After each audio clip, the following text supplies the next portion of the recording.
voltando à quarta estrofe do texto Carta a um Amigo, que foi onde a gente parou, o Jina, o Buda, proclamou as 6 lembranças: Buda, Dharma e Sangha, que são as 3 joias: a generosidade, Dana, a harmonia, Shila, e os deuses, ou devas.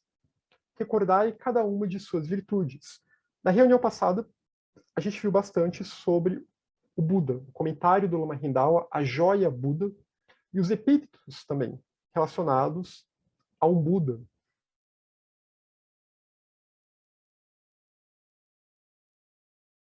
Tá.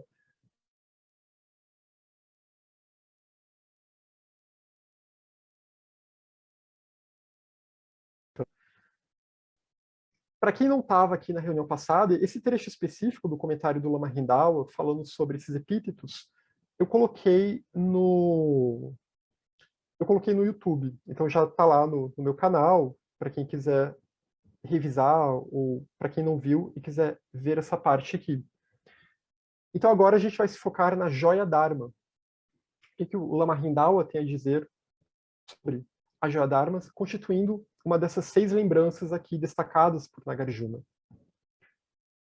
O Dharma do Bhagavan, o Dharma do Buda, é virtuoso, é puro, é eterno, é digno de transmissão e contemplação. É próprio para ser compreendido pelos sábios por meio da experiência pessoal. Então, o Dharma é sempre um caminho de virtude.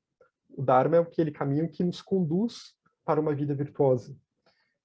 O Dharma idôneo, real, ele é puro, porque é essa senda que vai levar para a nossa purificação, que vai levar para a liberdade do samsara. Ele é eterno. Não foi o Buda mais recente da história, que é o Siddhartha, que criou o Dharma. O Buda é alguém que girou a roda do Dharma. Mas essa verdade, ela é eterna. Enquanto estivermos, pelo menos nesse kalpa, enquanto estivermos nessa eternidade, o Dharma vai sempre existir. Seja em qual roupagem ele se faça presente no mundo, ele se manifeste por meio da linhagem dos Budas e Bodhisattvas, o Dharma nunca vai se extinguir como sendo esse farol, e como sendo esse caminho e essa possibilidade de libertação. E por isso ele é digno de transmissão e de contemplação, digno de que se medite sobre o Dharma, sobre esses ensinamentos, sobre a senda que é o caminho. É próprio para ser compreendido pelos sábios por meio da experiência pessoal. A gente pode estudar e ler bastante sobre o Dharma, né? Pode ouvir bastante os ensinamentos, mas o Dharma só pode ser compreendido de fato uma vez que se caminha nele. Como diz a Voz do Silêncio, é necessário se tornar a senda, não somente observar a senda, não somente ler sobre ela. Isso tudo tem que ser feito também, para que a pessoa consiga se tornar a senda de fato. Mas se a pessoa não dá esse passo a mais, se a pessoa não tenta realmente ter um estilo de vida condizente com os ensinamentos, ela vai ficar mais sempre só como... É claro que vai gerar boas sementes e tudo mais, mas vai ficar sempre um pouquinho distante, né? Porque não está tentando implementar isso de fato na sua própria vida. O Dharma é virtuoso no começo, no meio e no fim, e gera as 3 sabedorias: a sabedoria do ouvir, a sabedoria do refletir e a sabedoria do meditar. Isso a gente pode até retornar também lá para os inícios do Lamrim Chenmo, dito Tsongkhapa, em que ele falava que o primeiro ponto da senda gradual, da senda graduada, é o ouvir. Primeiro a gente tem que ouvir o ensinamento. E aí, a partir daí a gente reflete sobre o que foi ouvido, né? Usar o nosso discernimento. Se isso faz sentido, se não faz. E esse ouvir aqui implica em estudo. Não é simplesmente ouvir de forma passiva, mas é ouvir refletindo, buscando mais materiais, buscando ouvir mais, aprofundando essa reflexão, para que isso sirva de base. A partir dessa compreensão que eu tenho, isso já serve de base para a prática meditativa. Até para que isso ajude também a mente a ter objetos virtuosos de meditação. Porque é o que eu ouço ou estudo, leio, e o que eu reflito a partir disso, que vai servir de base para a prática meditativa, que vai ser um aprofundamento dessa reflexão. Lembrando sempre que aqui a meditação tem dois tipos de meditação, ou dois níveis. Um nível é a estabilização mental, ou a tranquilização mental, é shamatha, e o outro nível é vipassana, que é a chamada meditação analítica, é o insight, é a reta visão. Que a partir de tudo isso que foi ouvido, que foi estudado, a gente busca estabilizar a mente num objeto de meditação, algum tópico relacionado ao Dharma, e a partir daí nós buscamos, com a nossa mente tranquila, a nossa mente serena, nós buscamos uma reflexão mais profunda, mais intuitiva, que vai envolver também o pensamento, mas de um jeito em que ele vai estar alinhado com essa mente estável. Não vai ser aquela mente que está sempre agitada, voando de um ponto para outro, mas é uma mente que agora ela está reta. É uma mente que tem uma visão que não se desvia daquela lâmpada. O Dharma, ele é virtuoso no começo, no meio e no fim. Então, o Dharma ele é sempre virtuoso. E se a pessoa começa um caminho e já tem coisas estranhas naquele caminho, né, algo que está sendo vendido como Dharma, mas que está alimentando os vícios naquela pessoa, então tem algo de errado aqui. Se no meio a coisa está começando a ficar esquisita também, né, está começando a ter práticas esquisitas, está começando a ter algum tipo de estímulo a emoções perturbadoras, os nossos kleshas estão aumentando, as nossas aflições mentais, nossos defeitos estão se tornando mais poderosos, ao contrário de se tornarem mais fracos, nosso senso de eu está se tornando mais inflado, tem alguma coisa errada na nossa prática. E se no fim, também, alguma coisa errada é proposta para a pessoa, também vai ter alguma coisa errada. Isso é uma distorção que a gente vê bastante no budismo tibetano, em alguns textos, né, que dizem que, mas aí quando você chega no final da senda, aquelas regras que valiam no começo não valem mais. Principalmente quando a gente está lidando com a questão do Tantra, né, que aí tudo bem, a pessoa já compreendeu o vazio, já compreendeu a interdependência, então agora ela pode fazer tudo o que ela quiser. Porque agora ela vai fazer isso sem aquele apego de um eu. Então ela pode se jogar na lama e tá tudo bem. Porque já não é mais um eu que está se jogando na lama. É uma pessoa realizada, digamos assim. É uma pessoa que sabe que aquilo tudo é vazio de existência inerente. Isso não é um ser iluminado. Isso pode ser um psicopata, um sociopata, pode ser muitas coisas, mas certamente não é um ser iluminado. Então a gente tem que tomar muito cuidado com algumas coisas que a gente vê por aí, algumas distorções do ensinamento, porque as regras nunca mudam. E a ideia é que a pessoa se torne cada vez mais virtuosa, e não que ela chegue num determinado momento e ela decida então se jogar do penhasco, se jogar da montanha que com tanto cuidado ela teve que escalar. Então o Dharma é sempre virtuoso. E como o próprio Tsongkhapa também falava bastante no Rinchimo, as regras elas não mudam, seja para as práticas as meditações mais avançadas do Tantra, né, que vão envolver visualizações mais avançadas, vão envolver ritos teúrgicos e tudo mais, ou seja, para o início da senda, quando as pessoas só estão ouvindo o Dharma, estão tendo um contato inicial ainda, são os chamados ouvintes, não vai haver mudanças nesse sentido. Isso vai gerar as três sabedorias, do ouvir, do refletir e do meditar. Então, de novo, essa questão, né, desse ouvir, refletir e meditar. E o Dharma, ele é a senda, ele constitui a senda que conduz ao Nirvana. O Dharma são os ensinamentos, o Dharma é a senda, o Dharma é a sustentação da vida. Se a gente for ler o Tara Tantra de Maitreya, há um significado ainda mais profundo para Dharma, como sendo essa própria sustentação da vida, como sendo a própria natureza Buda presente em nós. E é aquilo que nos sustenta nessa senda também, é aquilo que nos impulsiona a seguir essa senda. A senda ela tem 3 atributos, e aqui eu coloquei a imagem da roda do Dharma. O primeiro é que ela é pura por natureza.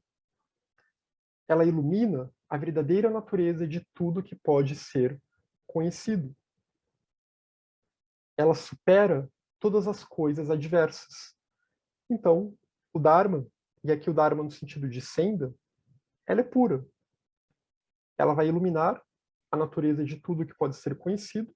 Não é à toa que alguém que, como a gente viu até na reunião passada, né, naquela parte do Lama Rindawa sobre os epítetos de um Buda, quem conhece, quem alcança o Budado, conhece a natureza última de todos os fenômenos e conhece como todos os fenômenos surgem. Porque aquela pessoa já alcançou, aquele ser, já alcançou o nível máximo de compreensão do mundo fenomênico, já alcançou o estado de onisciência, já alcançou a Dhinana última. E a partir desse ponto já não há mais nenhum mistério, porque ela conhece plenamente a lei do karma. Se você conhece plenamente a lei do karma, se você conhece Shunya plenamente, e para conhecer um plenamente tem que conhecer o outro, karma e vazio e interdependência andam juntos, você conhece tudo. Tudo do mundo fenomênico. Mas esse conhecer aqui não é só no nível intelectual. Claro, aqui é um nível muito além do intelecto, muito além do intelecto como a gente chama, né, a nossa mente lógico-racional. Muito além da mente concreta, muito além da linguagem.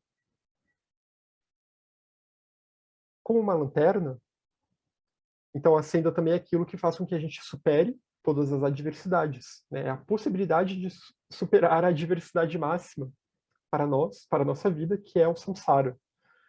E como uma lanterna, a senda, o Dharma, irradia luz por sua própria natureza. Então, a luz do Dharma, ela está sempre presente para aqueles que estão dispostos a buscá-lo. A realização da senda elimina as aflições mentais latentes, né? Os kleshas que estão latentes em nós. Porque uma vez que a pessoa se aprofunda no caminho, se aprofunda no Dharma, ela vai passar por esse processo. Se bem sucedida, ela vai passar por esse processo de uma alquimia interna, uma alquimia mental. E ela vai conseguir, então, transmutar essas aflições em virtudes. As aflições vão parar de existir porque a causa delas vai ser queimada e vai ser purificada. E no lugar dessas aflições surgirão as virtudes que são o oposto dessas aflições. Então, a pessoa já não vai ter mais por que ter raiva, porque agora ela tem paciência, ela tem serenidade, e daí por diante. Ela não vai ter mais um desejo pelas coisas do mundo, pelas experiências do mundo, porque agora esse desejo foi transformado numa outra coisa. Foi transformado num desejo pelo Dharma, um desejo para beneficiar a todos os seres. Como diz um texto sobre uma prática mais avançada, né, a prática do Chakra Samvara, que se trabalha com uma deidade chamada Heruka. E nesse texto se fala, Heruka é aquele que tem o desejo de libertar todos os seres do samsara. Então, é esse um desejo purificado que a gente vai ver sendo referido bastante nos textos budistas, uma paixão purificada, também representada por uma outra deidade feminina que é chamada de Vajra Yogini. O Dharma refere-se à verdade da cessação. Né? Lembra das 4 nobres verdades. A primeira nobre verdade, há sofrimento. A segunda nobre verdade, o sofrimento tem uma causa, que é a vidya, que é essa heresia da separatividade. E a terceira nobre verdade, é possível cessar o sofrimento. E a quarta nobre verdade, há uma senda que leva para a cessação do sofrimento. E essa senda é o Dharma. Justamente porque ela vai eliminar esses kleshas. Né? A causa do samsara é um klesha, é uma perturbação, que é a vidya, que está presente desde tempos sem início. Desde que a manifestação é manifestação, desde que o mundo é mundo. Sua completa compreensão está além da especulação lógica e da expressão verbal. Precisa ser vivenciada. É um caminho inefável. Então, há um nível que a mente lógico-racional pode chegar. Né? E os filósofos budistas vão usar bastante, principalmente aqui a escola madhyamika. Há um nível em que é necessário usar a mente. Não é à toa que é no reino humano, né? É no estado de humanidade que é possível se libertar do samsara, é possível se tornar um Buda, porque a gente consegue usar essa mente lógico-racional para conseguir se abstrair e para conseguir olhar as coisas sob diferentes perspectivas. Então, a gente consegue discernir e discriminar os fenômenos. E aí, a partir daí, a gente abre caminho para uma compreensão ainda mais profunda, que é uma compreensão mais intuitiva. E essa compreensão mais intuitiva que vai levar, de fato, à completa compreensão do caminho, a completa compreensão da senda, a completa compreensão do Dharma, a completa compreensão da natureza última dos fenômenos.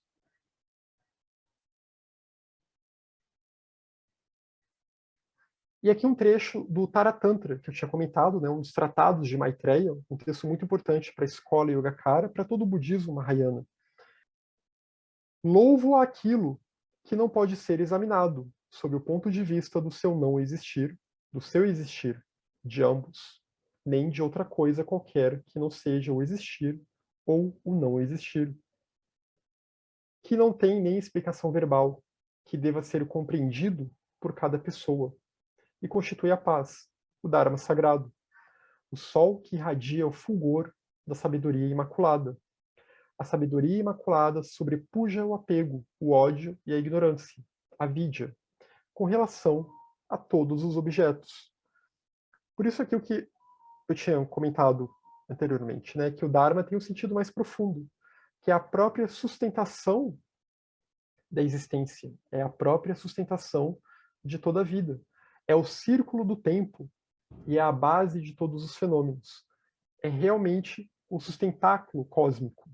Se a gente for entender o Dharma nesse sentido mais profundo que é apresentado no Taratantra. E que está ligado também ao que a gente vai chamar de natureza Buda. No Taratantra vai ser falado sobre essas três joias, Buda, Dharma e Sangha, no sentido mais profundo do que, às vezes, que não é incorreto o outro sentido, mas que, às vezes, as pessoas só pensam nesse outro sentido, pensar que a joia Buda é só um Buda que está distante de nós, mas também é o Buda interior. É a natureza Buda presente em tudo. A joia Dharma é o caminho, é o ensinamento, mas também é a sustentação dos fenômenos, é essa vida una, é Dharmata, que dentro de nós é chamado de natureza Buda. E a joia Sangha, que muitas vezes se entende só como sendo a comunidade dos discípulos, né, como sendo qualquer grupo, na verdade é a linhagem dos bodhisattvas elevados, dos bodhisattvas que já estão rumo ao Budado, daquilo que na linguagem teosófica é chamado de adeptos ou Mahatmas. Então, é inefável porque está ali essa sustentação dos fenômenos, essa base última, esse elemento básico dos fenômenos, esse Dharma dato, que pode ser entendido aqui como Dharma no sentido mais profundo, ele está além das categorias de existência e não existência. Porque do nosso ponto de vista aqui, do mundo fenomênico, ele não existe. Do que a gente tende a entender como existência pelos nossos cinco sentidos e o nosso pensamento, como esses não conseguem acessá-lo, então isso não existe. Somos nós que, de fato, não existimos como pensamos que existimos, quando nós nos damos conta de que há essa outra realidade última, que ela é una, e que é a única coisa que tem existência inerente, é a única existência inerente, é a única coisa que se sustenta por si só. Nós não conseguimos nos sustentar por nós próprios. Nós surgimos mediante causas e condições. O nosso eu ele se constitui a partir de uma junção de agregados. E a nossa personalidade ela se constitui nessa inter-relação desses agregados, as nossas tendências passadas, e tudo isso tem a ver com o nosso karma e a forma como a gente se relaciona com as outras pessoas e com o mundo. Então, se a gente for pensar que algo que existe de fato é algo que tem existência inerente, nós não temos essa existência inerente. Isso é só uma tentativa das palavras chegarem mais próximas, porque de fato é algo que não pode ser compreendido diretamente por palavras. E agora então a joia Sangha. Ela é virtuosa, ela é reta, ela é adequada e decorosa em sua conduta. E aqui, de novo, a Sangha não é só qualquer grupo de pessoas que se reúnem. Pode ser entendido nesse sentido, né, como as pessoas que frequentam aquele templo, aquele monastério, que moram naquele monastério, como os discípulos de um determinado lama, um determinado guru. Se usa bastante Sangha nesse sentido mais comum, né? Mas a Sangha, no seu sentido profundo, são seres que já alcançaram uma determinada maturidade espiritual. São seres que já alcançaram uma determinada autonomia sobre o seu processo de renascimento. É a Sangha dos Bodhisattvas, é a Sangha espiritual. No caso do Mahayana, então é enfatizado, né, que é a Sangha dos Bodhisattvas. O Theravada tem a sua outra Sangha, que são aqueles que buscam a libertação solitária, que chegam num determinado nível, que eles conseguem se desligar do samsara por algum tempo que eu digo aqui por um kalpa, que significa uma grande era. Então, até o fim desse kalpa, até o fim dessa grande era, ou seja, até o fim do planeta, esses seres estão livres de terem que renascer. Depois, quando uma nova cadeia planetária tiver que ser construída, tiver que surgir, eles vão ser obrigados a renascer. Mas a Sangha dos Bodhisattvas é outra Sangha. Né? São dois caminhos paralelos aqui. O budismo Theravada é um caminho, o budismo Mahayana é outro caminho, que vai incluir elementos do budismo Theravada, mas que vai expandi-lo. E a senda Mahayana, então, vai ter essa Sangha de seres que estão retornando ao mundo a todo momento, que atuam como seres vivos, e muito mais vivos do que nós. Né? Como diriam os gnósticos, vivos com V maiúsculo. Que são esses bodhisattvas, que fizeram o voto do Bodhisattva, que é o voto de continuar retornando ao mundo para auxiliar todos os seres. E de continuar auxiliando os seres, mesmo quando não estão necessariamente encarnados. Né? Podem estar nas suas terras puras, podem estar no mundo de Tushita, mas de alguma forma eles ainda têm essa mente que busca se aproximar dos seres, essa mente que busca auxiliar os seres, de alguma forma. E que busca auxiliar aqueles que já estão na linhagem a se qualificarem também para poderem auxiliar outros seres. Então, são seres completamente qualificados na virtude, que têm uma conduta completamente reta, e para adentrar a Sangha é necessário passar pelos 3 treinamentos. Por Shila, que é a harmonia, por Dhyana, que é a plena atenção, e por Prajna, que é a sabedoria. Esses 3 treinamentos são uma forma de tentar simplificar um pouquinho aqui a questão das 6, ou 7, ou 10 paramitas. Mas é para mostrar que sem harmonia, e a harmonia às vezes é traduzido como conduta ética, né? Eu gosto dessa tradução que vem da Voz do Silêncio, harmonia, para Shila, e que acho que no livro está traduzido como moralidade, no livro do Nagarjuna. Sem essa harmonia, que é uma coerência de pensamento, palavra e ação com o Dharma, com a senda espiritual, a pessoa não vai conseguir se qualificar, a pessoa não vai conseguir se graduar como um bodhisattva. Ela vai ficar sempre na inconstância. Sem dhyana, sem a plena atenção, a mente nunca vai conseguir se estabilizar na virtude. A mente vai ficar sempre à deriva. Ela vai ter momentos de clareza e vai ter momentos de embotamento. E sem a sabedoria, o discernimento de Prajna, ela nunca vai se aprofundar e nunca vai entender direito qual que é a real natureza do eu e dos fenômenos. Então, ela pode até tentar se esforçar no caminho, mas ela vai continuar apegada a um senso de eu, a um senso de uma personalidade. E isso vai trazer uma limitação para ela.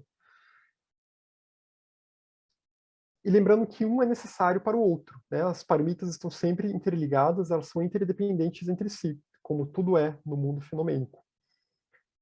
Shila, harmonia, vai servir de base para Dhyana. Eu não consigo ter uma mente, uma atenção plena, se eu não tiver harmonia. Se as minhas ações de mente, de fala e de corpo estão completamente desarmonizadas. Se eu estou incorrendo em não virtudes, estou alimentando os meus vícios e daí por diante. E sem uma mente harmonizada, estabilizada, eu não vou conseguir ter um bom discernimento. A minha mente vai ter momentos de discernimento e vai ter momentos de torpor, vai ter momentos de agitação, vai ter momentos de falta de memória também. Eu não vou ter uma memória muito clara. Então, ora eu lembro dos ensinamentos e grande parte do nosso problema é falta de memória. Por isso que o budismo enfatiza muito a questão da contínua lembrança. Porque às vezes a gente está em determinadas situações que, se a gente tivesse com a nossa memória do Dharma boa, a gente não se envolveria com aquelas situações. Mas porque o poder dos kleshas é tão grande, e de repente aquelas coisas estão brilhando na nossa cabeça, e a memória do Dharma está sendo tampada. Então por isso que vai sempre se enfatizar o estudo constante, mesmo que seja de assuntos que a gente já está cansado de ver, né, mas sempre batendo de novo em várias e várias teclas, até que a gente consiga ter em nossa mente essa memória presente, essa memória contínua, até que o nosso contínuo mental se torne um contínuo virtuoso. A sanga, ela é digna de ser saudada com as palmas unidas.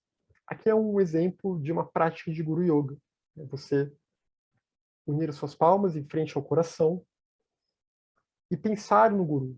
Essa Guru Yoga pode ser praticada, por exemplo, com o Buda, visualizar o Buda, ou visualizar um Guru.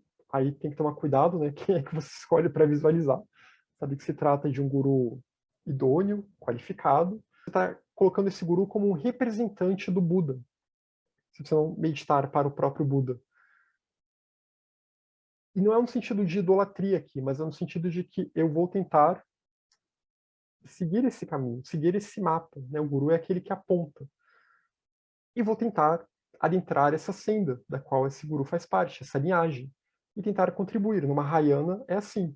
Né? Você está disposto a querer contribuir para a senda de alguma forma? Você está disposto a atuar em prol dos seres? Você está disposto a trabalhar para a senda? Essa é a questão do budismo Mahayana. Essa é toda a tônica do budismo Mahayana. A libertação do samsara, ela é necessária, mas ela é necessária no sentido para que você se torne mais útil para os seres. Não é a libertação em si que é algo buscado no Mahayana. E até mesmo o Budado é algo que se busca, mas se busca pensando em como que isso vai beneficiar todos os seres. Porque imagina o bem que faz para o planeta quando uma pessoa se torna um Buda, alcança o estado último da iluminação. Então, é sempre com essa perspectiva de como eu posso ser útil para os outros seres. Não é uma perspectiva de eu quero necessariamente ter felicidade pessoal. Isso tem que ser abandonado no Mahayana. Em algum momento, a gente vai ter que estar disposto a abandonar essa noção. Embora isso seja o que impulsione inicialmente as pessoas para o budismo. Um campo insuperável de méritos para todo mundo. Então, a senda é esse campo insuperável de méritos para todo mundo, porque a senda não, a sanga. A senda também, mas a sanga também. Porque são os bodhisattvas que estão atuando, é a linhagem que está atuando em prol do mundo. E as pessoas que entram nessa linhagem, que se conectam, se trabalham para essa linhagem, também estão gerando mérito. Aqui, mérito no sentido de mérito kármico mesmo. O mérito kármico que vai ajudá-los, e vai ajudar todos aqueles que estão sendo ajudados também por essa senda. É algo realmente que vai ajudar o planeta como um todo. E por isso que é esse campo insuperável. A senda está sempre disponível por meio da linhagem, por meio da sanga, por meio dos gurus. Está sempre disponível para aqueles que buscam. Como diz um dos Mahatmas, uma das cartas, se você bater muito na porta, uma hora ela vai abrir. Então, por isso que é necessário ter o preparo. É por isso que é necessário ter esse treinamento de harmonia, plena atenção, shila, dhyana e sabedoria e discernimento. Porque quando a porta abre, também mais será exigido da pessoa. Então, a pessoa vai ter que realmente já estar razoavelmente bem qualificada, de alguma forma, para que ela consiga ser útil para essa linhagem e ser útil para os outros seres, sem que ela quebre nesse caminho, sem que ela imploda nesse caminho. E para que então ela consiga, de fato, se tornar um membro dessa linhagem. Para isso, ela tem que se tornar isso, essas qualidades que essa linhagem tem, que a Sangha tem. Ela tem que ser virtuosa, ela tem que ser reta, tem que ter uma conduta adequada, decorosa, e daí por diante, e desenvolver todas essas virtudes que o budismo enfatiza bastante. O outro ponto, então a gente viu já as 3 joias, né? Buda, Dharma e Sangha, e é sempre bom quando a gente, às vezes quando a gente está em algum momento, isso é até recomendado em alguns textos, inclusive no Lamrim Chenmo, é sempre bom quando a gente está em algum momento meio atribulado do dia, a gente dá uma parada, respirar e lembrar das 3 joias. Mentalmente mesmo entoar. Eu tomo refúgio em Buda, eu tomo refúgio no Dharma, eu tomo refúgio na Sangha. Pensando aqui na Sangha espiritual, na Sangha dos Bodhisattvas. É uma forma de tentar redirecionar a nossa mente das perturbações, seja as perturbações cotidianas, as nossas perturbações internas ou externas, e daí por diante. Né? Visualizar uma luz branca ao nosso redor e tomar esse refúgio. Tentar se conectar com isso, com essa egrégora. Ou numa linguagem budista, com essa mandala. E agora o próximo ponto aqui, daquelas 6 lembranças citadas por Nagarjuna. O outro ponto aqui é a generosidade, Dana, que constitui uma mente livre de avareza, uma mente que não quer acumular coisas somente para si, sem desejo de compartilhar. Uma mente que se compraz em estender a mão e dar, né, dar o que tiver de ser dado, o que puder ser dado aos outros seres, e de induzir os outros à generosidade, de estimular os outros, mesmo que seja pelo seu exemplo, a também serem generosos. Renunciar à impureza da ganância. Ter uma disposição generosa e empreender o esforço e doar com alegria. Ter alegria nesse ato de se doar. Não ter aquela coisa, aquele senso de má vontade. Isso não é dana real, porque a intenção tem que ser pura. Você tem que se doar para os outros, doar o que pode ser doado, e isso vai incluir uma série de coisas, pode ser coisas materiais ou outros tipos de coisas, mas principalmente doar o Dharma. A maior dana de todas é a doação do Dharma. E fazer esses atos de doação com uma reta motivação, que é uma reta motivação altruísta. É a motivação de beneficiar os outros sem esperar algum tipo de retorno em troca, né? Sem esperar gratidão das pessoas. Hoje em dia as pessoas querem ter gratidão até pelo universo, achando que o universo vai entregar algumas coisas para elas em troca. Olha aqui, eu estou sendo grato, me dá alguma coisa em troca, porque eu estou sendo grato para você. Isso é irrelevante no caminho budista também. Você simplesmente se doa, já que o eu é vazio de existência inerente, não tem por que ficar tendo avareza para inflar esse eu. Já que tudo é interdependente, não tem por que achar que ter esse medo de achar que o nosso eu ele tem que ser totalmente protegido e isolado do resto da existência, do resto das pessoas, do resto do mundo. Mas a gente tem que ser como uma corrente mesmo, uma corrente que se doa para os outros, que deixe com que a luz flua para o restante do mundo.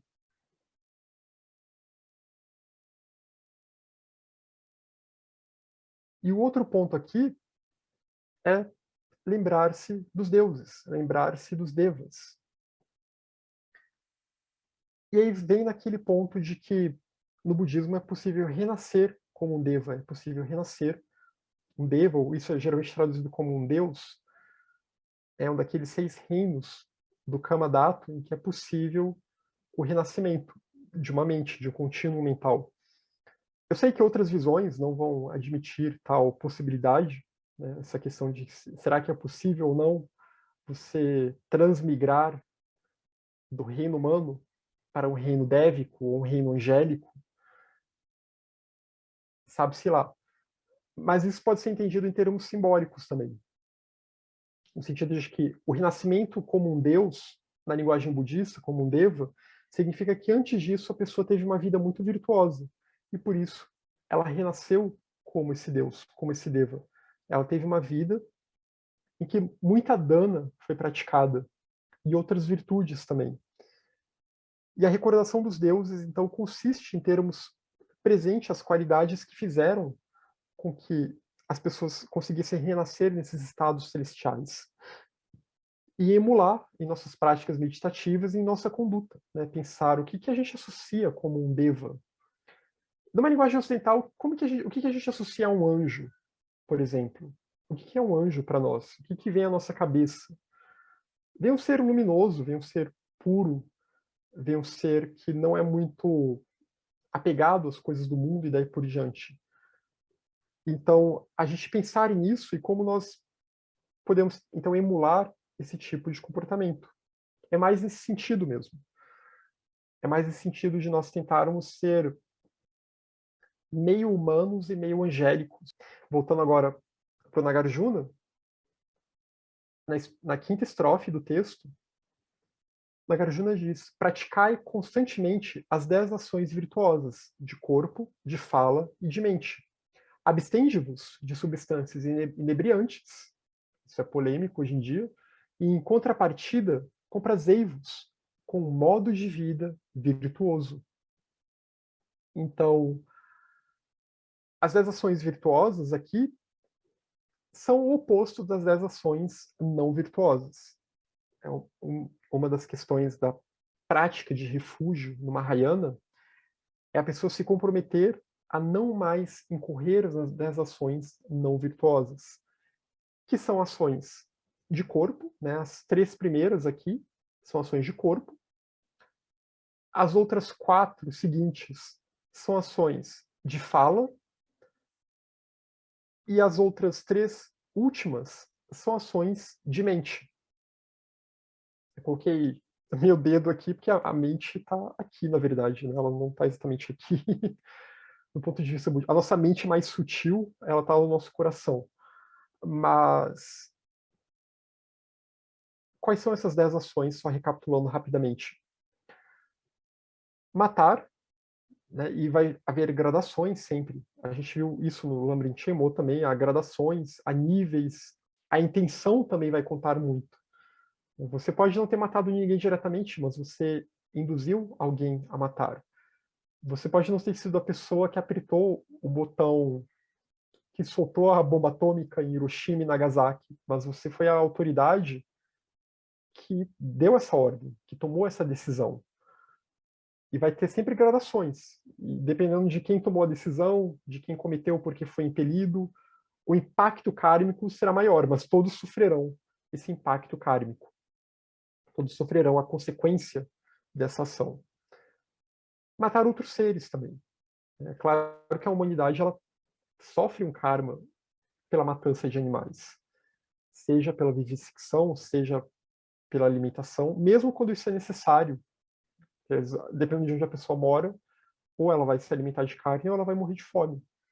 Mas o fato de a humanidade depender disso, em muitos locais do mundo, isso não deixa de gerar um karma, porque tem uma vida aqui que está sendo danificada. O samsara, infelizmente, é isso. Né? Como eu vi uma monja recente falando, o samsara ele é perverso.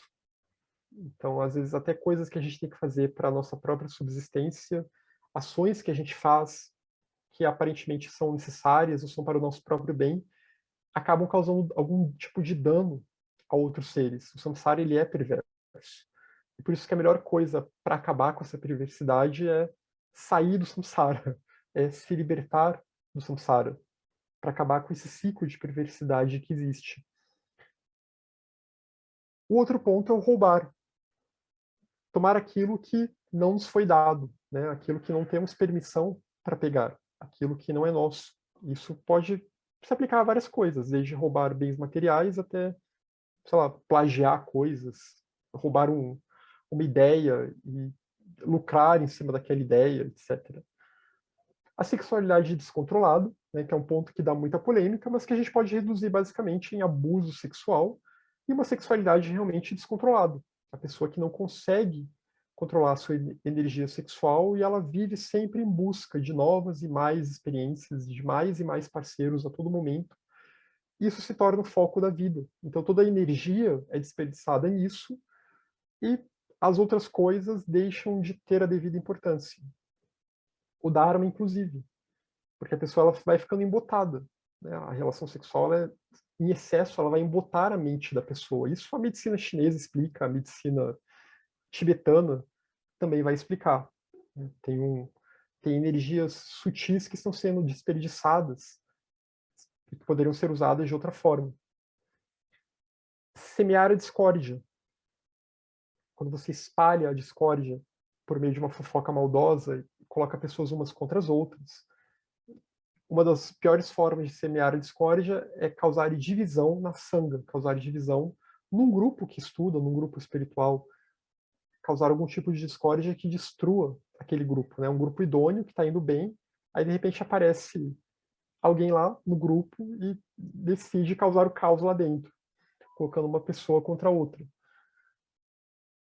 Mentir, o discurso abusivo, que é aquele discurso ríspido, mas com a intenção de ser ríspida. Não é no sentido de que eu falei algo e a pessoa se ofendeu, mas não era a minha intenção, porque algumas pessoas se ofendem por qualquer coisa, a gente não tem como controlar as outras pessoas. Mas é realmente quando eu tenho a intenção de ferir alguém. A tagarelice, né, que é falar demais. A cobiça, falar demais e muita coisa, muita groselha, digamos assim, muita coisa à toa, só ficar falando, com a fofoca, aquela pessoa que fica fofocando o dia inteiro e fala e não diz nada de relevante. A cobiça já é uma ação de mente, né, que a gente pode também traduzir como avareza, você querer as coisas do outro, querer as coisas para si. A malícia, que é desejar o mal para o outro, e as visões errôneas, que são crenças errôneas, e aí isso vai implicar na negação do karma, na negação do renascimento, aí como vocês queiram chamar, negar o renascimento, reencarnação, transmigração, metempsicose, como vocês preferem chamar o termo. Mas é negar que há várias vidas, e que nós estamos passando por várias vidas. Essa não é a nossa primeira e não será a nossa última. E é assim que as coisas funcionam. Então, o próprio cosmos, o próprio universo tem várias vidas, por meio dos pralayas e manvantras e daí por diante. Universos, mundos, planetas, sistemas inteiros nascem, morrem e renascem. Então, não negar esse aspecto básico da vida manifesta. A outra visão errônea, além de negar a reencarnação, o renascimento, negar o karma, negar o Buda, negar as três joias, ter algum tipo de visão ou crença que nos impulsione a ficar preso no samsara, ao invés de algo que nos impulsione a cada vez mais ter menos apego ao samsara. E aqui também, de novo, continuando o comentário sobre essa última parte das substâncias inebriantes, que o Lama Rindawa vai falar. Por provocarem desatino, devemos nos abster de substâncias inebriantes em todas as suas formas, quer feitas de grãos, quer da mistura de diferentes ingredientes. Isso é uma tônica bem comum em textos Mahayana, né? Hoje em dia causa certa polêmica porque a gente vive em tempos muito materialistas. Então as pessoas querem que mesmo suas experiências espirituais sejam guiadas por algum tipo de substância, ou elas não querem ter que abandonar algum tipo de substância. Mas os textos, a literatura original do budismo Mahayana é bem clara sobre isso. Não importa se é um grão, se é uma erva, uma planta, se é algo sintético. Tudo isso que está, de alguma forma, afetando a nossa percepção da realidade, que está jogando a nossa mente para estados de sonhos vívidos, que não é aquele sonho comum que a gente vai ter num sono, mas né, eu era para estar em vigília, estou caindo nessas outras regiões psíquicas, no plano astral e daí por diante, tudo isso só vai atrapalhar o caminho. Tudo isso só vai deixar a mente mais confusa. Tudo isso só vai tirar cada vez mais a autonomia, que é o que se busca no caminho budista. A mente vai virar um para-raio para fora dos pensamentos alheios, ela vai virar um para-raio para diferentes egregores, para diferentes seres que podem tentar se aproveitar daquela mente. Então, realmente, nenhum tipo de inebriação da mente é recomendável no budismo, para o que o budismo propõe.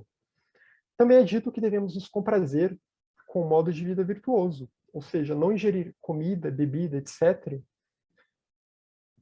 que prejudique outros ou cause desatino. Aqui eu coloquei uma dupla negativa, ficou confuso. Então corta esse não aqui, mas é não ingerir nem comida, nem bebida, nem algo que, de alguma forma, ou vai causar desatino em nós, vai causar confusão, vai estimular os nossos kleshas, vai turvar a nossa mente, o nosso discernimento, deixar a gente suscetível a outros seres, e também ou vai causar vícios em nós, ou também evitar se alimentar de coisas que prejudiquem outras pessoas. Aqui, é claro, o vegetarianismo vem à cabeça, né? A gente evitar alimentos que vão prejudicar os animais, mas também a gente pode pensar em outras coisas, né? Alimentos, pensar nos danos que o álcool causa na sociedade, e daí por diante. Mas, claro, a gente sempre pode levar em questão também a situação dos animais aqui e a importância de buscar uma dieta vegetariana ou vegana. Reconhecendo que a riqueza é efêmera e insubstancial, exercei-vos adequadamente em atos de generosidade, em prol de monges, brahmanes, pobres e amigos. No futuro não haverá amigo melhor que a generosidade. Então, reconhecendo que esses bens materiais que a gente tem, eles são efêmeros e não tem muita substancialidade, né? Tudo isso surgiu mediante causas e condições, surgiu mediante as nossas ações, escolhas, e pode dessurgir depois. A condição social que a pessoa nasce, etc. Tudo isso vai depender do karma, e é claro que ela pode melhorar ou piorar dependendo das escolhas que ela vai ter, das ações que ela vai ter, né? Isso também é karma.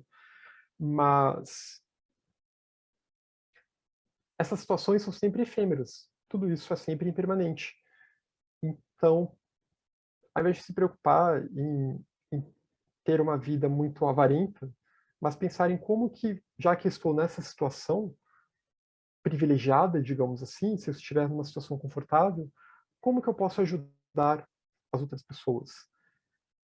E aqui não é tanto no sentido de que eu vou ter que me livrar de tudo que eu tenho, mas é mais ter uma atitude mental de estar pronto a ajudar quem precisa, quem pode ser ajudado, e com discernimento, né? Qual é a ajuda adequada para uma pessoa. Mesmo quando a gente pensa em Dana como doação do Dharma, para quem o Dharma pode ou não ser doado?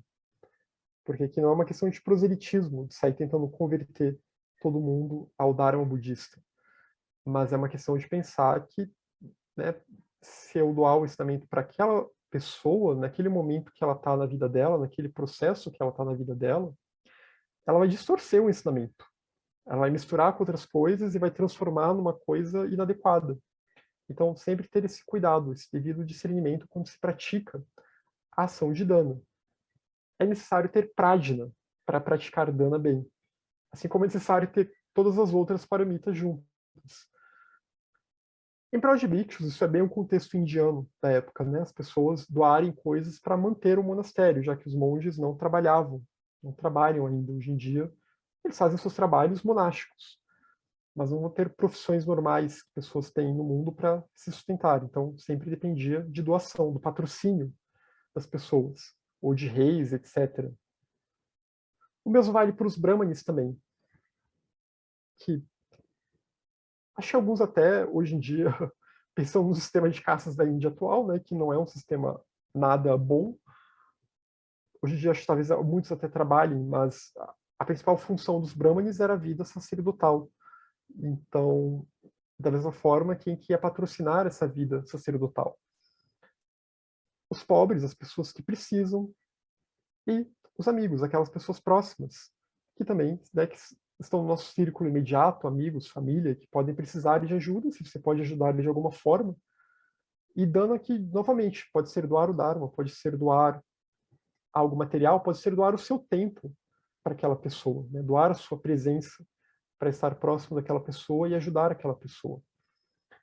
No futuro não haverá amigo melhor que a generosidade.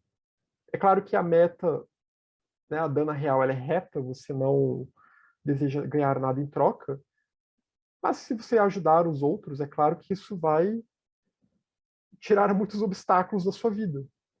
Né? As pessoas vão te ver como uma pessoa confiável, principalmente se você está ajudando com uma reta motivação. Se você tem... Olha, a Laia falou que a reunião de ontem também foi sobre generosidade. Que legal.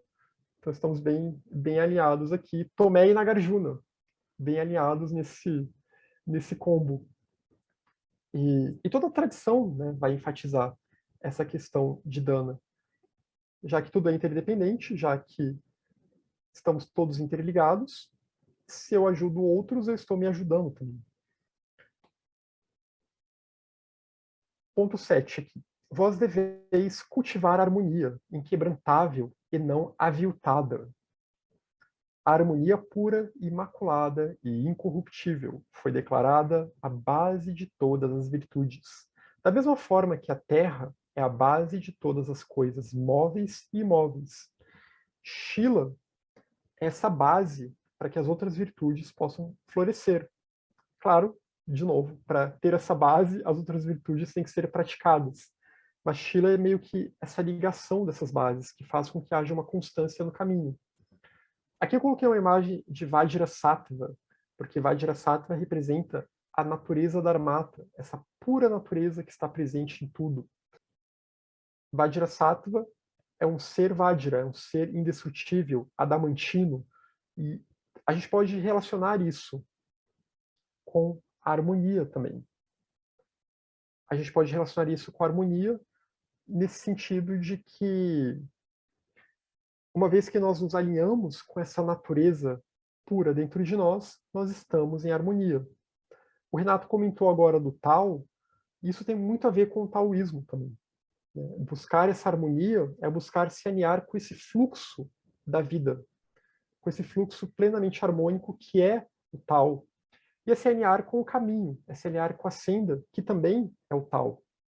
Então, sim, Renato, a gente pode fazer essa relação entre o Dharma e o Tao, porque esse fluir do Dharma, essa sustentação, é ao mesmo tempo o ensinamento, é a missão, é a meta, é o caminho, mas é também aquilo sobre o qual nada pode ser dito. Como a gente vê, né, o Tao Te Ching fala isso do Tao. É esse fluxo da vida, que é a própria vida e é a sustentação da nossa vida. A vida com V maiúsculo que sustenta todas as vidas. Então, buscar essa harmonia é essencial para que a pessoa consiga avançar no caminho. E a prática de Vajrasattva, né, você visualiza Vajrasattva, entoa o mantra Om Vajrasattva Hum, é uma prática de purificação, uma prática para tentar para que a mente vibre e tentar então se conectar, se alinhar com essa pura harmonia, com essa pura harmonia de Dharmata, da realidade última, da natureza última, que é a plenitude total. Plenitude total, pura e indiferenciada. Então há um significado bem profundo aqui em Shila, que lembra muito também, eu estou até com o livro do Alberto aqui perto hoje, né, o livro dele, O Mistério da Ética, da editora Garba Lux, que ele fala do fogo logos, e a ética como sendo esse fogo logos. Esse fogo logos que está ligado ao daimon em nós. E aqui daimon no sentido justamente dessa natureza iluminada presente em nós, ao divino em nós. E quando nós nos harmonizamos, então, a nossa conduta, ela é uma conduta harmônica, ela é uma conduta alinhada com a nossa verdadeira natureza. Generosidade, harmonia, paciência, reta energia, plena atenção e sabedoria são as 6 paramitas. Desenvolvei essas incomensuráveis perfeições. Né? Lembrando que uma tradução possível para paramita é perfeição, porque são essas virtudes na qual nós almejamos nos aperfeiçoar. E são essas virtudes que nos tornam perfeitos também. Seres perfeitos vão ter esses traços. São generosos, são harmônicos, são pacientes ou serenos, têm uma energia que não se desvia, né? Uma energia que é reta, é virtuosa, não se desvia da prática da virtude, né? Não tem aquele desperdício de energia com picuinhas e bobagens, tem uma atenção plena, uma mente que está sempre estabilizada na virtude, e tem sabedoria e discernimento. Sabedoria e discernimento acerca dos fenômenos, acerca da realidade, acerca dos ensinamentos, e daí por diante.